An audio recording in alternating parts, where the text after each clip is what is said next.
Kuliner merupakan subsektor penyumbang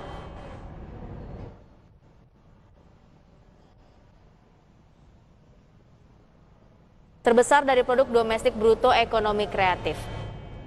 Kuliner menyerap 9,5 juta tenaga kerja dan dampak besar di sektor kuliner ini terasa di segala bidang dari perekonomian Indonesia.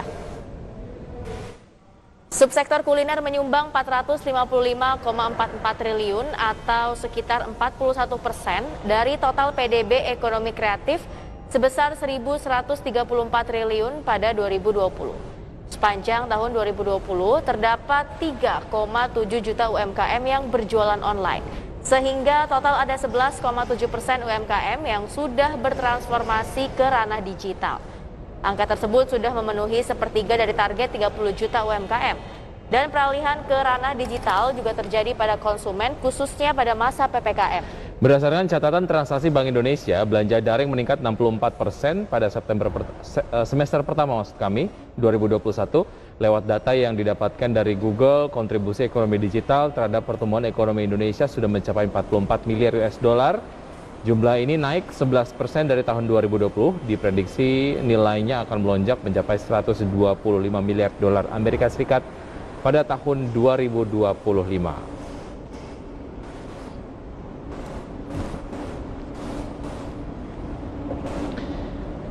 Ya, pemirsa, untuk membahas tema kita hari ini, lezatnya cuan startup kuliner, sudah terhubung melalui aplikasi Zoom Mas Ferry Setiawan. Beliau adalah founder dari KAG Indonesia. Selamat pagi, Mas Ferry. Selamat pagi, teman-teman semua. Apa kabar, Mas Ferry? Baik. Semakin baik nih, 2022 semakin optimis ya. Oke, terima kasih sudah bergabung bersama kami di Power Breakfast pagi hari ini, Mas Ferry. Sebenarnya bagaimana sih Anda melihat potensi pasar bisnis kuliner di tanah air? Ya, prinsipnya sih kalau kita ngomong bisnis kuliner ya, selama manusia punya lambung, bisnis F&B tidak akan pernah mati. Bisnisnya akan mati ketika tidak ada inovasi di dalamnya. Jadi kalau kita ngomong ya, lambung kita ini kan butuh makan ya, kita ini kan hidup butuh makan. Jadi kalau kita ngomong potensinya nggak mungkin ada matinya ini bisnis gitu. Kecuali kita ganti ya, kita jadi robot gitu, mungkin nggak pakai makanan, mungkin pakai bahan kita pakainya solar atau mungkin pertalite atau premium mungkin atau pertamax nih akan kita minumnya itu gitu. Oke, artinya potensinya sangat-sangat besar dan akan selalu ada dan tumbuh gitu ya? Betul. Oke, mengapa kuliner berbasis ayam yang KAG pilih, Mas Ferry? Iya, kalau kita ngomong pun juga Indonesia ini culture-nya ya. Kita ngomong ayam itu adalah bahan baku utama ini, nomor satu ini di Indonesia. Yang kedua mungkin baru sapi, yang ketiga baru seafood nih. Jadi kalau konsumsi terbesarnya itu menurut data nomor satu adalah ayam. Tinggal ayamnya ini mau dibikin apa ini? Ayam goreng, ayam bakar, atau ayam mungkin ayam taliwang, ya kan, ayam bumbu rujak, ayam bumbu kuning. Ini banyak nih variasinya. Tapi bahan dasar utama yang dikonsumsi nomor satu itu adalah ayam. That's why saya mungkin bisa dibilang pilihnya ayam nih, gitu. Oke, terus kenapa Anda pilih menu ayamnya tuh digeprek?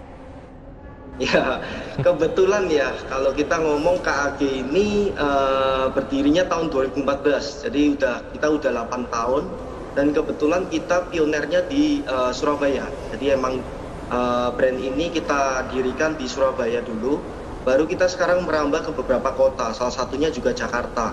Nah, kalau kenapa kok ayam geprek? Karena selama saya kuliah, mungkin 4 tahun saya kuliah dari 2009 sampai 13, saya nggak pernah menemukan jenis makanan ini di Surabaya. Sedangkan kalau jenis makanan ini aslinya itu dari Jogja kan, dari tahun 2003 kalau nggak salah. 2003 jenis makanan ini sudah ada di Jogja. Ibaratnya kalau di Surabaya ini yang paling banyak itu kan penyetan ya. Nah, ini kalau di Jogja itu ayam geprek itu banyak, tapi nggak ada di Surabaya. Nah, saya melihat peluangnya di situ tuh, bahwa orang Surabaya itu sukanya pedas asin ya kan, pedas dan asin. Apalagi kalau kita ngomong culture-nya orang Indonesia itu nasi ayam sambel. Ya udah, ini pasti masuk nih. Akhirnya saya penetrasi ke Surabaya sebagai pionernya ayam geprek, dan ternyata bener nih, dapat nih traction-nya kayak gitu. Oke, ini saya dengerin Mas Ferry ngomong aja, saya kebayang nih lapar banget gitu ya. Mas Ferry, bisnis kuliner berbasis ayam kan ini udah banyak banget ya pesaingnya, pemainnya udah banyak sekali gitu. Apa yang membuat Anda percaya diri saat memasuki bisnis ini ataupun pasar ini, Mas Ferry? Ya, tentunya ini ya, kalau kita ngomong ya, Saya jual ayam geprek, dan si B juga jual ayam geprek, si C juga jual ya kan. Karena entry barrier-nya emang sangat mudah untuk bikin ini. Siapa sih yang nggak bisa bikin ayam crispy ya kan? Siapa sih yang nggak bisa bikin sambal? Nah dari situ akhirnya balik ke prinsip saya yang tadi pertama ya kan. Bisnis ini nggak akan mati selama ada inovasi di dalamnya. Akhirnya kita berinovasi dari segi produknya maupun dari segi layanannya, baik juga dari customer experience-nya kayak gitu. Jadi kuncinya adalah inovasi produk, yang mana dari situ kita punya diferensiasi yang bikin orang itu tahu ini, oh value-nya KAG itu di sini, kayak gitu. Itu seperti yang di video juga, kita kan ada menu macam-macam ya, nggak cuma ayam geprek aja. Emang basicnya ayam geprek, karena kita menginovasikan produknya itu tidak boleh lari dari identitas, which is to ayam geprek, kayak gitu.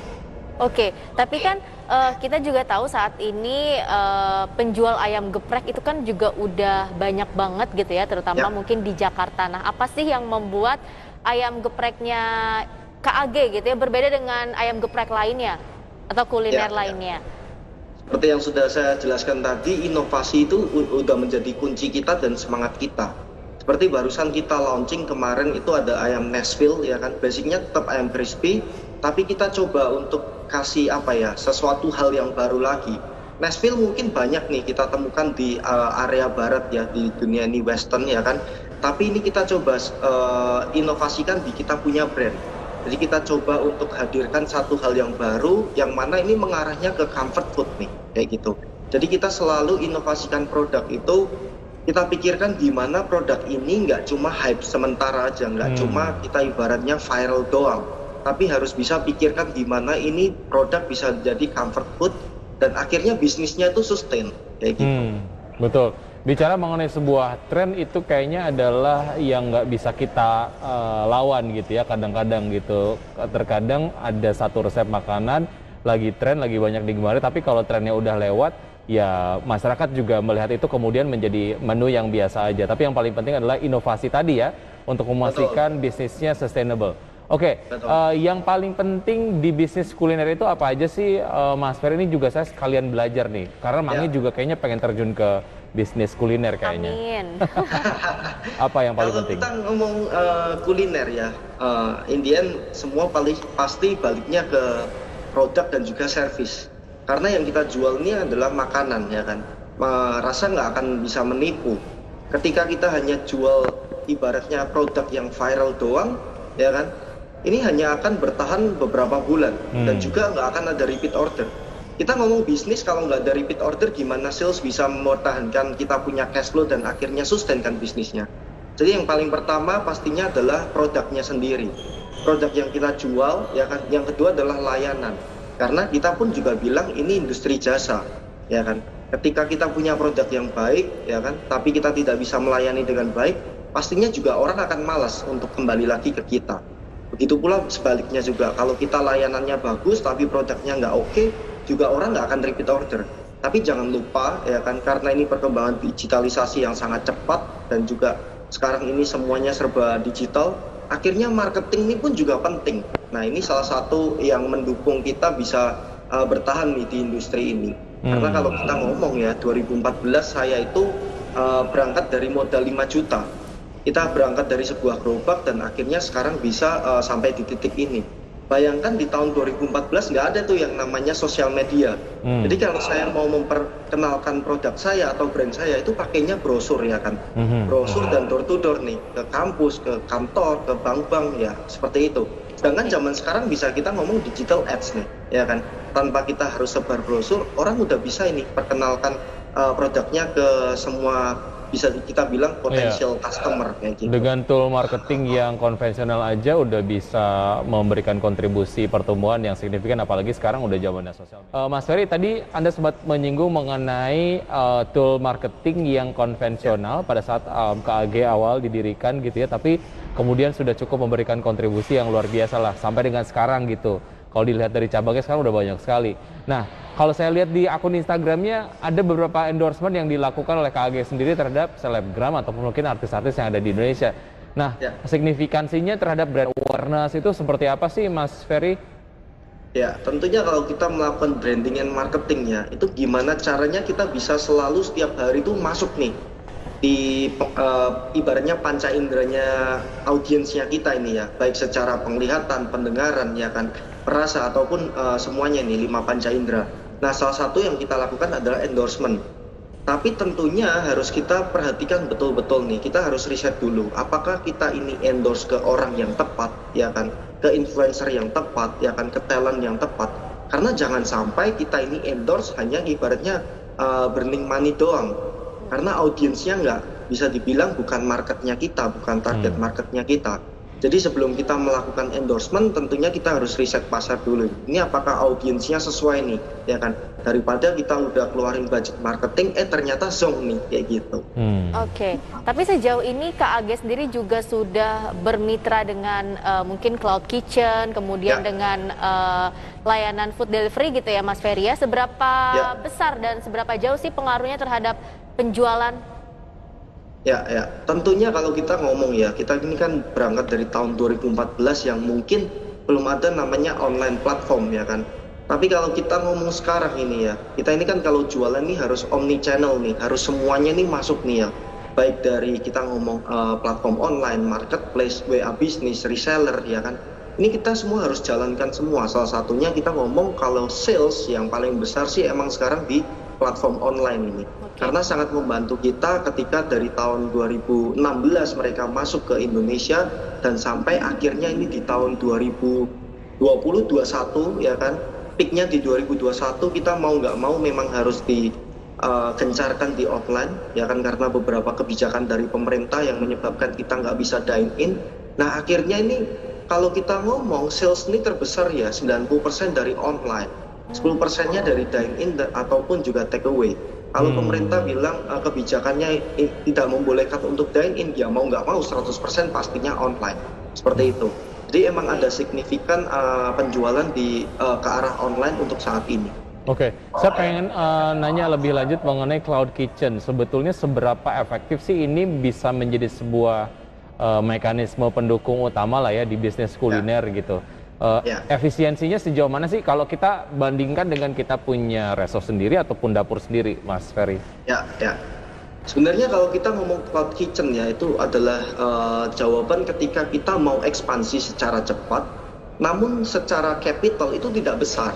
Ya, ini fenomena yang terjadi adalah ketika kita dulu mau buka suatu usaha resto, kalau kita mau dapat traffic yang besar kan kita harus cari nih tempat yang benar-benar ibaratnya titik nol nih ya, di jalan raya yang trafficnya emang kenceng, setiap hari dilewatin ya bisa kita lihat, oh ini rata-rata yang lewat seharinya sekian ya kan.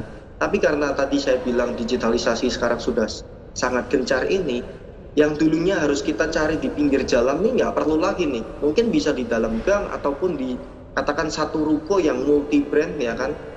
Kita bisa lebih secara capital itu kita tekan nih, yang dulunya capex ketika kita buka satu toko itu 300 juta, sekarang cuma bisa 10%-nya aja ini, 10%-nya aja udah bisa buka ini. Jadi yang dulunya 300 juta jadi satu toko, sekarang 300 juta jadi 10 toko. Nah tapi ada challenge-nya juga ini, ketika kita mainnya di Cloud Kitchen ya kan, aset digital kita ini yang harus kenceng nih. Iya betul. Karena secara fisiknya nggak terlihat, exposure-nya kurang.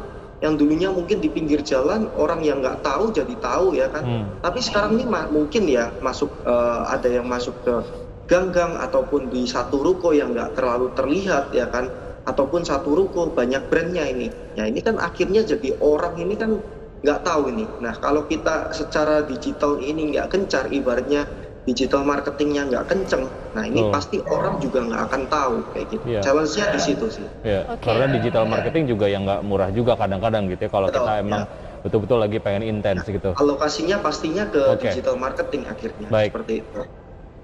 Ya, Mas Ferry, ini sebenarnya kita masih mau ngobrol lebih lanjut, lebih jauh lagi, tapi sayang sekali waktunya terbatas ya. Tapi meskipun obrolannya singkat, ini sangat insightful banget gitu ya buat kita-kita, termasuk saya mungkin dan Wiki yang ingin membuka bisnis kuliner ke depannya ya. Amin. Kak Age sendiri. Kak Age aja ini ya.